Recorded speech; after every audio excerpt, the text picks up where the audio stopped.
வணக்கம் நண்பர்களே, இது உங்கள் தகவல் தமிழன். இந்த வீடியோவில் எதை பற்றி பார்க்க போகிறோன்னா, கொரோனா பற்றி பார்க்க போகிறோம். என்னடா நீ பெருசாக கொரோனா பற்றி பேச போகிற, கையில் சானிடைசர் வச்சுக்கோ, முகத்தில் மாஸ்க் மாட்டிக்கோ, ஹேண்ட் வாஷ் யூஸ் பண்ணி இதை பற்றி என்ன சொல்ல போகிற அப்படின்னு நீங்கள் நினைக்கலாம். சத்தியமாக அதை பற்றின வீடியோ இல்லைங்க. இது எதை பற்றின வீடியோனா, உங்கள் இம்யூனிட்டி பவர், அதாவது நோய் எதிர்ப்பு சக்தியை அதிகப்படுத்தி எப்படி நீங்கள் ஆரோக்கியமாக வாழ்றது அதை பற்றின வீடியோ தான். சரி, எப்போ அதை செய்ய போகிற அப்படின்னு சொல்கிறீங்களா? உணவை வச்சு, அதாவது உணவே மருந்து, மருந்தே உணவு, இந்த கான்செப்டை வச்சு சில ஃபுட்டை உங்களுக்கு ப்ரிஃபர் பண்ண போகிறோம். அது மூலிமா நீங்கள் உங்கள் இம்யூனிட்டி பவரை பூஸ்ட் பண்ணிவிட்டு நீங்கள் ஆரோக்கியமாக இருக்கலாம். சரி, அதுக்கு என்ன, அந்த உணவுக்கு என்னென்ன சத்துக்கள் தேவை அப்படின்றத முதல்ல பார்த்துருவோம். அது என்னென்னு பார்த்தீங்கன்னா, vitamin C, vitamin D, vitamin E, vitamin ageing, omega 3, இரும்பு சத்து, புரதச்சத்து, அதாவது அயன் அண்ட் புரோட்டீனுங்க.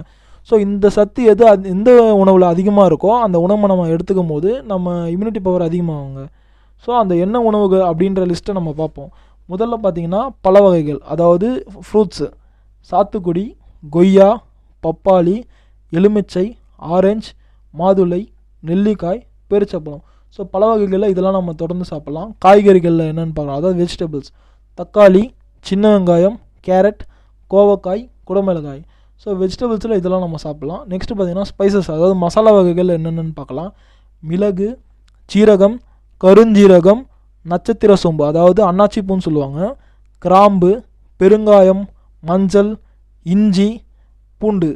ஸோ மசாலா ஐட்டம்ஸில் இதெல்லாம் நீங்கள் உணவில் அதிகமாக சேர்த்துக்கும் போது உங்களுக்கு இம்யூனிட்டி அதிகமாகும். நெக்ஸ்ட்டு பார்த்திங்கன்னா நட்ஸில் என்னென்னு பார்த்தீங்கன்னா முந்திரி, பாதாம், பிஸ்தா, வால்நட், திராட்சை, கருப்பு திராட்சை. ஸோ நட்ஸில் இதெல்லாம் நீங்கள் சேர்த்துக்கலாம். நெக்ஸ்ட்டு பார்த்தீங்கன்னா கீரை வகைகள்னு எடுத்துக்கும் போது உங்களுக்கு இதை தான் சாப்பிடணும், இதை சாப்பிடக்கூடாதுன்னு எதுவுமே இல்லை. நீங்கள் எல்லாத்தையுமே சாப்பிட்லாங்க அதில். ஸோ அதுக்கு லிமிட்டே இல்லை. எல்லா கீரையுமே உங்களுக்கு எந்த கீரை அவைலபிளாக இருக்கோ நீங்கள் அதை சாப்பிட்லாம். நெக்ஸ்ட்டு பார்த்தீங்கன்னா லீஃப் ஐட்டம்ஸில் பார்த்தீங்கன்னா புதினா, கொத்தமல்லி. ஸோ இது ரெண்டுமே நார்மலாகவே நீங்கள் ஃபுல்லாக சேர்த்துக்கலாம். இதை கொஞ்சம் அதிகமாக சேர்த்துக்கோங்க. நெக்ஸ்ட்டு பார்த்தீங்கன்னா துளசி, கற்பூரவள்ளி. இது ரெண்டுத்தையுமே பார்த்தீங்கன்னா நீங்கள் நல்லா வாஷ் பண்ணிவிட்டு நீங்கள் அப்படியே சாப்பிட்லாம் பச்சையாக. நெக்ஸ்ட்டு பார்த்தீங்கன்னா வேப்பிலை, வில்வம். ஸோ இதை ரெண்டுத்தையும் என்ன பண்ணலான்னா, நீங்கள் நல்ல வாட்டரில் பாயில் பண்ணிவிட்டு ஒரு கஷாயம் மாதிரி குடிக்கலாம். ஸோ அது உங்களுக்கு இம்யூனிட்டி பவரை அதிகப்படுத்த உங்களுக்கு ஹெல்ப் பண்ணும். நெக்ஸ்ட்டு பார்த்தீங்கன்னா மில்லட், அதாவது சிறுவகை தானியம் அப்படின்னு சொல்லுவாங்க. ஸோ அதில் இருக்கிற லிஸ்ட்டை பார்ப்போம். திணை, கம்பு, சோளம், கேழ்வரகு, குதிரைவாளி. ஸோ ஒன்றும் இதில் நிறையா இருக்குது. இந்த சிறுவகை தானியத்தில் எந்த ஐட்டம் கிடச்சாலுமே நீங்கள் வாங்கி சாப்பிட்லாம். நெக்ஸ்ட்டு பார்த்தீங்கன்னா கிழங்கு வகைகள், சக்கரவள்ளி கிழங்கு, பனக்கிழங்கு, இதையும் நீங்கள் சாப்பிட்லாம். ஸோ இது வரைக்கும் உங்களுக்கு ஓரளவு ரா ஐட்டம்ஸாக சொல்லிட்டு இருந்தேன். ஸோ இதுக்கப்புறம் நான் சொல்ல போகிறது ஓரளவு பாயிலான ஐட்டமாக சொல்ல போகிறேன். அது என்னென்னு பார்த்தீங்கன்னா தக்காளி ரசம், மிளகு ரசம். ஸோ நார்மலாகவே ரசத்தில் இதெல்லாம் சேர்ப்போம் அப்படின்றீங்களா? ஸோ இன்னும் கொஞ்சம் அதிகமாக சேர்த்து கொஞ்சம் சாப்பிடுங்க. ஸோ அதனால உங்களுக்கு இம்யூனிட்டி பவர் அதிகமாகும். நெக்ஸ்ட்டு பார்த்தீங்கன்னா சூப்பில் கீரை சூப்பு சாப்பிட்லாம். முருங்கைக்கீரை சூப்பு, நீங்கள் எந்த கீரை உங்களுக்கு பிடிக்குதோ அதில் சூப் செய்யலாம். நெக்ஸ்ட்டு பார்த்தீங்கன்னா அதிலே பார்த்தீங்கன்னா நீங்கள் ஃப்ரூட்ஸ், அதாவது வெஜிடபிள்ஸ்லேயும் நீங்கள் மிக்ஸ்டு வெஜிடபிள்ஸ், சிங்கிள் வெஜிடபிள் போட்டோம் நீங்கள் சூப் செஞ்சு சாப்பிட்லாம். ஆனால் சூப் செய்யும் போது நீங்கள் இஞ்சும் பூண்டும் சேர்த்து கொஞ்சம் செய்யுங்க அந்த சூப்பை. அதனால் அந்த இம்யூனிட்டி பவரை உங்களுக்கு அதிகப்படுத்தும். நெக்ஸ்ட்டு பார்த்தீங்கன்னா இஞ்சி சட்னி, பூண்டு சட்னி. ஸோ இதையும் நீங்கள் செஞ்சு ப்ரிப்பேர் பண்ணி சாப்பிட்லாம். நெக்ஸ்ட்டு பார்த்தீங்கன்னா மஞ்சள் பால். ஸோ வாமான மில்கில் நீங்கள் ஒரு 1/2 டீஸ்பூனு கம்மியான மஞ்சளை சேர்த்து நீங்கள் மிக்ஸ் பண்ணி சாப்பிட்லாம். அதுவும் உங்களுக்கு நல்லது. தேங்காய் பால்னு எடுத்துக்கிட்டிங்கன்னா நீங்கள் ஃப்ரெஷ்ஷாக ப்ரிப்பேர் பண்ணி அதில் ஒயிட் சுகர் மட்டும் அவாய்ட் பண்ணிடுங்க. அதுக்கு பதிலாக பனை வெல்லம், பனக்கற்கண்டு இந்த மாதிரி நீங்கள் சேர்த்து சாப்பிட்லாம்.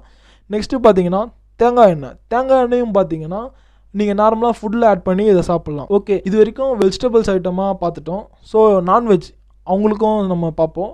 அது என்னென்னு பார்த்தீங்கன்னா egg, chicken, mutton, fish and sea items எல்லாமே நீங்கள் சாப்பிட்லாம். ஆனால் எல்லாமே நீங்கள் போய் செக் பண்ணி ஃப்ரெஷ்ஷாக இருந்தால் வீட்டுக்கு எடுத்துகிட்டு நல்லா குக் பண்ணி சாப்பிடுங்க. அதுதான் உங்களுக்கு ரொம்ப நல்லது.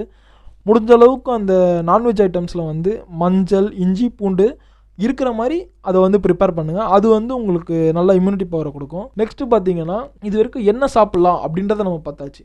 ஸோ நெக்ஸ்ட்டு என்ன பார்க்க போகிறோம், என்னென்னலாம் அவாய்ட் பண்ணணும், என்ன சாப்பிடக்கூடாது அப்படின்றத நம்ம பார்க்க போகிறோம். அது என்ன அப்படின்னு பார்த்தீங்கன்னா முதல் ஐட்டம்ஸ் ஐஸ்கிரீமை வெளில வாங்கி சாப்பிட்றத அவாய்ட் பண்ணுங்க.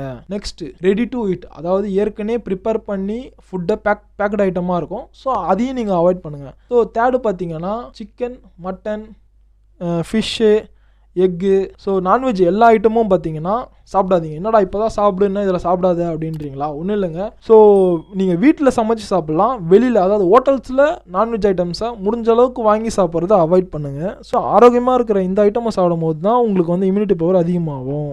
ஸோ இந்த நான்வெஜ் ஐட்டம்ஸை நீங்கள் வந்து வெளியில் வாங்கி சாப்பிட்டிங்கன்னா உங்கள் இம்யூனிட்டி பவரை கம்மி பண்ணும் இந்த ஐட்டம்ஸ்லாம். ஸோ அதனால் இதை வந்து நீங்கள் அவாய்ட் பண்ணுங்கள் முடிஞ்ச அளவுக்கு. ஸோ சிலருக்கு சில டவுட்ஸ் இருக்கலாம் நான் பேசுனது என்னென்னு பார்த்தீங்கன்னா, நீ சொன்ன ஐட்டம் மட்டும் தான் நாங்கள் சாப்பிட்ணுமா அப்படின்னு நீங்கள் யோசிக்கலாம். அப்படி கிடையாதுங்க. நான் சொன்ன ஐட்டம்ஸும் சாப்பிட்லாம். உங்களுக்கு வீட்டு பக்கத்தில் எது அவைலபிள் இருக்கோ அதையும் நீங்கள் சாப்பிட்லாம். அதாவது இதில் இல்லாத லிஸ்ட்டில் இல்லாத ஃப்ரூட் அண்ட் வெஜிடபிள்ஸும் நீங்கள் எடுத்துக்கலாம்.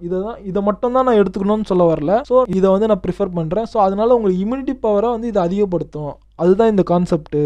ஸோ இதை வந்து நீங்கள் தொடர்ந்து சாப்பிடும் போது உங்கள் இம்யூனிட்டி பவர் அதிகமாகும். ஸோ நீங்கள் இதை தவிர்த்து மிச்ச ஃப்ரூட்ஸோ வெஜிடபிள்ஸோ சாப்பிடும் போது உங்களுக்கு இம்யூனிட்டி பவர் வராதுன்னு அர்த்தம் இல்லை. நான் சொல்கிற ஐட்டத்தில் வந்து ஒரு 80% இருக்குன்னா மிச்ச ஐட்டமில் வந்து 40% ஒரு 50% கீழே இருக்கலாம். அவ்வளோதான் தவிர ஸோ எல்லாமே நல்லது தாங்க. நான் சொல்கிற ஐட்டத்தில் கொஞ்சம் அதிகமாக இருக்குது அந்த கண்டென்ட். அதனால் உங்களுக்கு ஈஸியாக நீங்கள் இம்யூனிட்டி பவர் வரும், நீங்கள் ஆரோக்கியமாக இருக்கும். அதுக்கப்புறம் பார்த்தீங்கன்னா நெக்ஸ்ட்டு பார்த்தீங்கன்னா இதெல்லாம் தொடர்ந்து சாப்பிடும் போது உங்கள் இம்யூனிட்டி பவர் அதிகமாகும். ஸோ அதனால் கொரோனா இல்லைங்க, வேறு எந்த வைரஸுமே உங்கள் பக்கத்தில் கூட நெருங்க முடியாது. ஸோ நீங்கள் பாதுகாப்பாக இருக்கலாம், ஆரோக்கியமாக இருக்கலாம். ஓகே காய்ஸ், இந்த வீடியோ பிடிச்சிருந்தா சப்ஸ்கிரைப் பண்ணுங்கள், லைக் பண்ணுங்கள், ஷேர் பண்ணுங்கள். உங்களை அடுத்த வீடியோவில் சந்திப்போம். பாய்.